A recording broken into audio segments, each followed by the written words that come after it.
விருத்தாச்சலம் தெற்கு ஒன்றிய கழகத்தின் வளர்ச்சிக்காக அயராது உழைத்து வரும் ஒன்றிய கழக செயலாளர் ஜெயச்சந்திரன் அவர்களை வாழ்த்து வழங்குமாறு அன்போடு கேட்டுக்கொள்கிறேன். V for Virudhagiriswarar, V for Virudhachalam, V for Vijay அண்ணா, வி ஃபார் வெற்றி என்ற ஒரு கொள்கை முழக்கத்தை நமது தமிழக முதல்வர் அவர்களிடம் என்னுடைய குடும்பத்தால் முன்னிலையில் பேச வைத்த அன்பு சகோதரர் வி ஃபார் விஜய் அண்ணா விஜய் சகோதரர் அவர்களுக்கு இந்த நேரத்தில் என்னுடைய மனமார்ந்த நன்றியை தெரிவித்துக் கொள்கிறேன். இன்று விருத்தாச்சலம் தொகுதியில் ஜெயித்தவர் யார் என்றால் மக்கள் மனதில் இடம் பிடித்த நமது அன்பு சகோதரர் அவர்கள் மட்டுமே விருத்தாச்சலம் தொகுதியில் ஜெயித்துள்ளார்கள். உங்களுக்கு தெரியும், இத்தொகுதியில் 65,000 ஓட்டுகள் பணம் கொடுக்காமலே மக்கள் மனதில் இடம் பிடித்து வெற்றி பெற்றவர் நம் விஜய் அண்ணா அவர்கள். இத்தொகுதியில் பணம் கொடுத்து எத்தனை கோடிகள் செலவு செய்து சட்டமன்ற உறுப்பினர்கள் ஆனார்கள் என்று இந்த மக்கள் மன்றத்தில் நான் வெளியின்றேன். இன்று நமது தளபதி கேட்டது போல விருத்தாச்சலம் தொகுதியில் சட்டமன்ற உறுப்பினர் எங்கே என்ற கேள்வி கேட்கும் ஒரு அவல நிலை ஏற்பட்டுள்ளது. மாதத்திற்கு 2 நாள் 3 நாள் மட்டுமே சட்டமன்ற உறுப்பினர்கள் இங்கு வந்து மக்களிடம் ஏதோ குறைகள் கேட்பதாக பேட்டி கொடுத்து கொண்டு செல்வீர்கள். அவர்களிடம் கேட்கிறேன், எலெக்ஷனுக்கு முன்னால் நீங்க சொன்ன கோரிக்கை என்ன? நீங்கள் இந்த தொகுதியில் ஜெயித்தால் இங்கே மக்களோடு மக்களாக குடியிருப்பேன் என்று சொன்னீர்களே, 100 நாட்கள் ஆகிறது.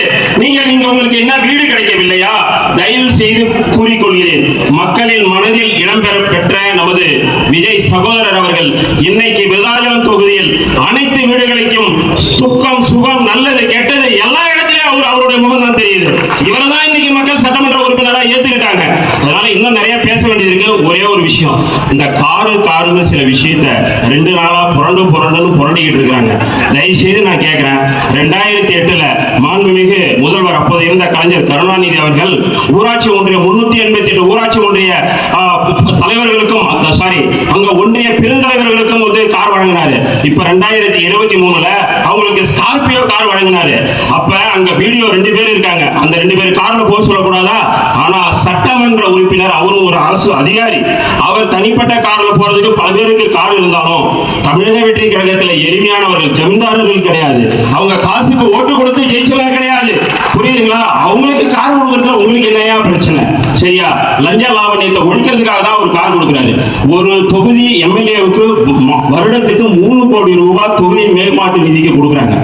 இப்ப எங்க தலைவர் என்ன சொல்லியிருக்காரு? மேம்பாட்டு நிதியில 15% வாங்கக்கூடாதுன்னு.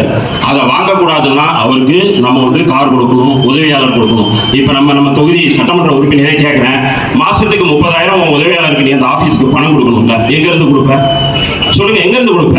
1 லட்சம் நிதியில இருந்து உன்னுடைய சம்பளத்தில இருந்து கொடுத்துருவியா? இதெல்லாம் கொஞ்சம் யோசிக்கணும். நமக்கு வாய் வந்ததெல்லாம் பேசக்கூடாது.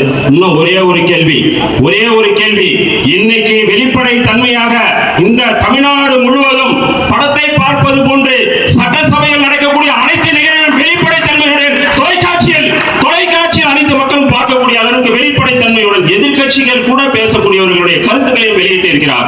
இதுதான் மாண்புமிகு தமிழக முதல்வர் ஜோசப் விஜய் அவர்களின் நேர்மையான ஆட்சி. லஞ்சத்தை ஒழிப்பார், ஊழலை ஒழிப்பார், 100 நாட்கள் அல்ல நிலைத்திருக்கும் என்ற வாய்ப்புக்கு நன்றி கூறி விடைபெறுகிறேன். நன்றி, வணக்கம்.